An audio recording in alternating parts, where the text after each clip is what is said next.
লোটে মাছ রান্না। তো এখানে লোটে মাছ পরিষ্কার করে ধুয়ে নেওয়া হয়েছিল, আর নিয়েছিলাম টমেটো, এখানে আছে পেঁয়াজ, ধনেপাতা, আর এইটা হচ্ছে আদা রসুনের পেস্ট করেছিলাম, আর সঙ্গে দিয়েছিলাম কাঁচা লঙ্কা, আর কালারের জন্য এখানে আছে গুঁড়ো লঙ্কা। তো আমি এখানে কড়াই বসিয়ে দিয়েছিলাম, কড়াইটা গরমও হয়ে গেছে। তো এখন দিয়ে দেবো তেল, কিছুটা তেল দিয়ে দেবো, খুব বেশি দেবো না।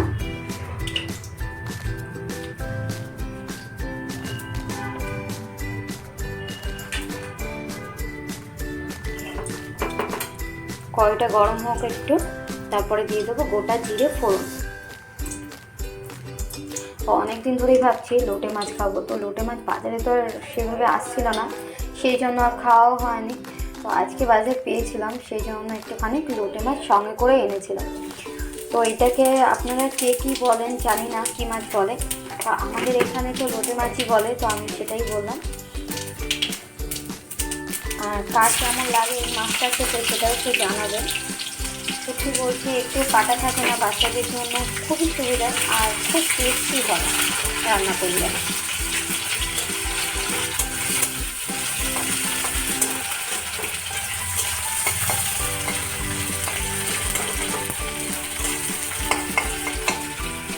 তো পেঁয়াজটা একটু ভাজা ভাজা হোক, তারপরে বাকি যে মশলাগুলো আছে সেগুলোও দিয়ে দেবো এক এক করে। এটা ভাজা ভাজা হয়ে গেছিলো, এখন দিয়ে দেবো এই টমেটো। এখানে একটা টমেটো আমাকে কুচি করে নিয়েছিলাম, খুব বেশি টমেটো না হলেও চলে।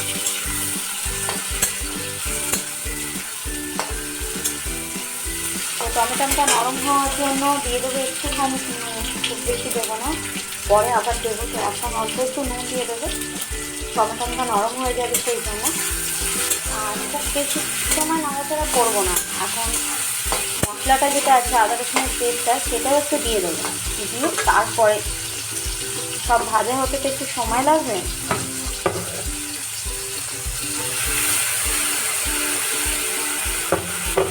আসলে আদা রসুনটা থেকে তো একটু কাঁচা গন্ধ বেরোয়, সেই জন্য একটুখানি এইটা হতে সময়ও লাগে। আর সেই সাথেই দিয়ে দেবো একটুখানি জল।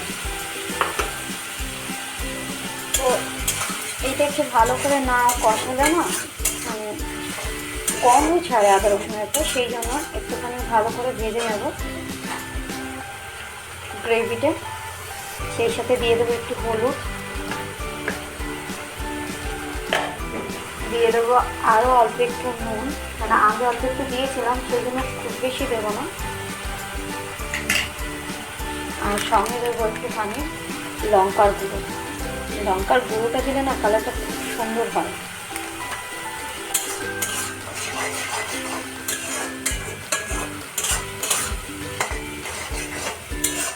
এবার দেখুন কালারটা কতটা সুন্দর এসছে।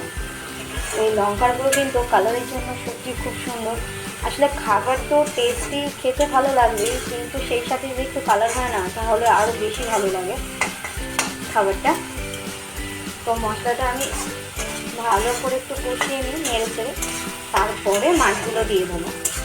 আসলে মাছগুলোকে একটু গোটা গোটা রান্না করব, সেই জন্য আগে মশলাটা আগে থেকে ভালো করে কষিয়ে নিচ্ছি।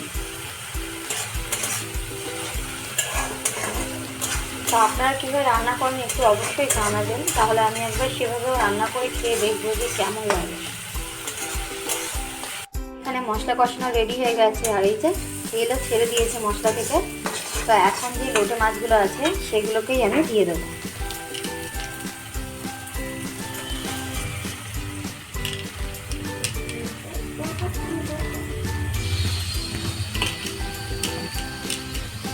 এগুলো ছোট ছোট ছিল, তো সেই জন্য আর মাঝখান থেকে কাটিনি, এরকম গোটা গোটাই সব রেখে দিয়েছি। প্রথমেই একটু নেড়ে চেড়ে দিই, ঢাকা দিয়ে রেখে দেবো একটু, এটা হতে থাকুক। কিছুক্ষণ পরে খুলে দেখবো, এটা একটু খুলে দেখি কি অবস্থা হয়েছে। দেখুন কি পরিমাণে জল বেরিয়েছে। এখন এই জলটা একটু টানলে তারপরে একটু শুকনো শুকনো করে নামাবো। এখানে না মাছগুলো ঘাটলে একদম গুঁড়ো হয়ে যাবে, সেই জন্য আর ঘাটবো না। দেখুন কালারটা কত সুন্দর হয়েছে, আর দেখতে কতটা সুন্দর লাগছে। আসলে এই মাছটা না খুব জল ছাড়ে, সেই জন্য জল না দিলেও এইভাবে জল বেরিয়েছে। তো এখানে আলতো হাতে মাছটাকে নেড়ে চেড়ে জলটা কমিয়ে নিয়েছিলাম। আর এখানে ছিল কিছুটা ধনেপাতা, তো সেই ধনেপাতাগুলো ভালো করে বেশ ছড়িয়ে দেবো। ধনেপাতা দিলে যেমন দেখতে সুন্দর হয়, একটা খুব সুন্দর গন্ধ, তো সেই জন্যই। তো আমার লোটে মাছ রান্না তো মোটামুটি কমপ্লিট, এখন শুধু নামিয়ে নিলেই হবে।